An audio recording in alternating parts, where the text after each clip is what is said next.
All right, let's dive into the story of Prophet Nuh, or as you might know him, Noah. His mission, get this, lasted for nearly 1,000 years.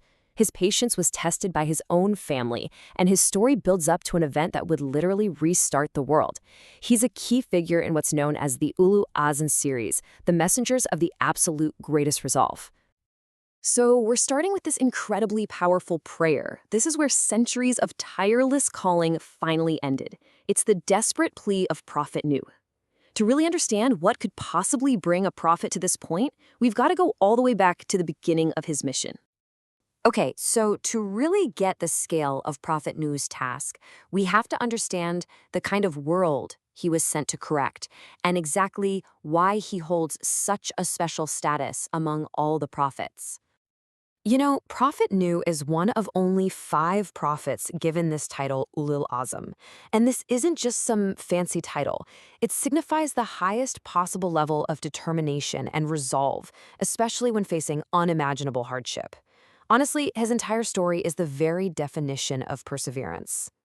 The idols his people worshipped weren't just random statues. And here's the really tragic twist. Wad, Suwa, and the others, they were originally the names of righteous men. After they died, generations started to exaggerate their status. First, they made images just to remember them, but eventually they ended up worshiping the images themselves. Society had completely fallen from monotheism into this deep, deep corruption, and this was the world Nuh was sent to fix. Now we get to the central pillar of Nuh's story, the detail that is almost impossible for us to even wrap our heads around. And that is the sheer, unbelievable length of his mission. 950 years. I mean, just let that sink in for a second. For nearly a whole millennium, Prophet Noah dedicated his life to one thing, calling his people back to the worship of the one true God. It's the longest, most persistent prophetic mission mentioned anywhere in the Quran. And he wasn't just repeating the same message for centuries. No way. His approach to this call was so comprehensive. He'd address the crowds in public, but then he'd also counsel the leaders privately. He warned them with signs of God's power, and through it all, he was constantly praying for their guidance. The contrast between his message and their response was just stark. His call was so simple: worship God alone and lead good, righteous lives. But their reply? It was cruel and dismissive. They mocked his followers, calling them the lowest of us, and they attacked him personally, calling him a liar or even worse, completely insane. So after centuries of rejection, the mission shifts. The call to guidance transitions into a command of action. And this is where faith gets put to the ultimate test, through an instruction that honestly defied all worldly logic. And this was the divine command that came from Allah. Not a suggestion, but a direct order. Build a massive ship, an ark, and do it under God's direct watch and inspiration. The plan for salvation was officially in motion. And believe me, this was no small boat.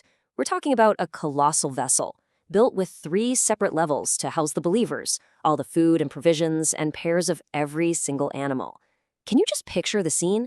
Here's a prophet in the middle of dry land, miles from any sea, building a ship of this incredible size. The mockery he got from his people must have been absolutely relentless. So as his people laughed, calling him a carpenter who had finally lost his mind, Noah's response was just simple, silent obedience. And this was the ultimate lesson, right? His trust in God's plan was absolute, even when it made 0 sense to the entire world around him. The years of mockery then gave way to the story's climax. But the Great Flood wasn't just a physical catastrophe.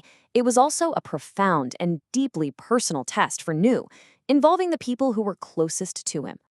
The way this event unfolded was just terrifyingly powerful. Water didn't just rain down, it burst forth from the ground at the same time.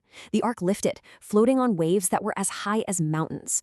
Everything and everyone not on that vessel was completely overcome. And then finally, as the waters receded, the ark settled safely on top of Mount Judy. Amidst all of this chaos, one of the most heart-wrenching dialogues in the entire Quran takes place. Nuh, as a father, makes one last, desperate plea to his own son, who had chosen to stand with the disbelievers. His son's reply is just a tragic display of arrogance. He placed his trust in the physical world, in the height of a mountain, over the divine salvation being offered by his own father. He really believed he could save himself through his own means. Then a wave rose up between them, and just like that, Noah's son was drowned. And his wife, she too had chosen disbelief and perished in the flood. The lesson was devastatingly clear. Faith is a personal choice. It's not something you can inherit, and even the closest family ties can't guarantee your salvation. After the waters finally receded, the world was washed clean. So you see, Noah's story isn't just about destruction, it's about a new beginning for all of humanity, and the lessons from his struggle that endure to this day. His entire story is just packed with these profound lessons. His 950-year call, that's the ultimate example of perseverance. Building that ark on dry land against all logic and ridicule, that shows absolute trust in a divine plan. And the tragic fate of his own family, that shows us that faith is a personal choice that trumps even blood ties, redefining success as salvation, not your worldly status. And for all this, Prophet Nuh became known as Abd Shakur, the grateful servant. He and the few believers with him stepped off that ark to begin humanity all over again, on a brand new foundation of gratitude and submission to God. The story of Noah leaves us with this huge question that really echoes through the ages. His ark was made of wood, sure, but it was held together by faith. So the question for all of us is this. In a world that's often flooded with doubt and mockery, how do we build our own personal ark of faith to carry us through to safety?